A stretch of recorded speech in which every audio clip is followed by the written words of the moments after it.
Hello po, ka-cryptopreneur dito po sa Philippines at ganun din po ang mga ka-cryptopreneur natin dyan sa iba't ibang bansa sa buong mundo. At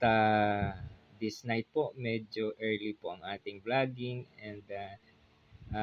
makakapag-upload po tayo ng early. Ang katatapos lang early namin na mag-usap ng mga ka-community natin dyan sa purpose po na pag-isahin ang cryptocurrency at ang network marketing. Actually po, this is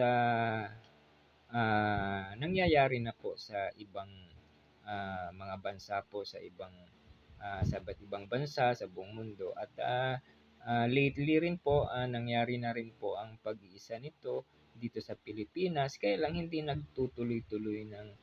matagal and